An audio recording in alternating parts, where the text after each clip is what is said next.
ದಾಸರಹಳ್ಳಿ ವಿಧಾನಸಭಾ ಕ್ಷೇತ್ರದ ಶಾಸಕ ಎಸ್ ಮುನಿರಾಜು ಮಾರ್ಗದರ್ಶನದಂತೆ ಮಂಡಲ ಅಧ್ಯಕ್ಷ ಎಸ್ ಸೋಮಶೇಖರ್ ಅವರು ಬಿಜೆಪಿ ಯುವ ಮೋರ್ಚಾ ಅಧ್ಯಕ್ಷರಾಗಿ ಬಾಗಲಕೋಟೆಯ ಹಾವನೂರು ಬಡಾವಣೆಯಲ್ಲಿ ಇರುವ ಭರತ ಸೌಂದರ್ಯ ಅವರನ್ನ ನೇಮಕ ಮಾಡಿ ಆದೇಶ ಹೊರಡಿಸಿದ್ದಾರೆ. ಈ ಸಂದರ್ಭದಲ್ಲಿ ಮಾತನಾಡಿದ ನೂತನ ಯುವ ಮೋರ್ಚಾ ಅಧ್ಯಕ್ಷ ಭರತ ಸೌಂದರ್ಯ, ನನಗೆ ಜವಾಬ್ದಾರಿ ಕೊಟ್ಟ ಕ್ಷೇತ್ರದ ಜನಪ್ರಿಯ ಶಾಸಕರು ಆದ ಎಸ್ ಮುನಿರಾಜಣ್ಣ ಹಾಗೂ ಪಕ್ಷದ ಎಲ್ಲ ಹಿರಿಯ ಮುಖಂಡರಿಗೆ ಹೃತ್ಪೂರ್ವಕ ಧನ್ಯವಾದಗಳನ್ನು ಸಲ್ಲಿಸುತ್ತೇನೆ ಎಂದಿದ್ದಾರೆ.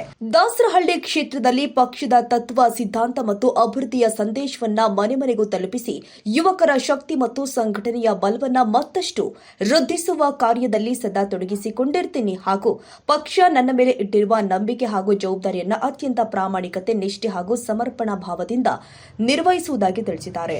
ಈ ಹಿಂದೆ ಯುವ ಮೋರ್ಚಾ ಪ್ರಧಾನ ಕಾರ್ಯದರ್ಶಿಯಾಗಿ ಕೆಲಸ ಮಾಡಿರುವ ಅನುಭವವಿದೆ. ಈಗ ಕೊಟ್ಟಿರುವ ಜವಾಬ್ದಾರಿಯನ್ನ ನಿಭಾಯಿಸ್ತೀನಿ. ನಮ್ಮ ಪಕ್ಷ ಸಂಘಟನೆಯ ಬಲವರ್ಧನೆಗೆ ಹೆಚ್ಚಿನ ಶ್ರಮವನ್ನ ವಹಿಸ್ತೀನಿ ಅಂತ ಹೇಳಿದ್ರು.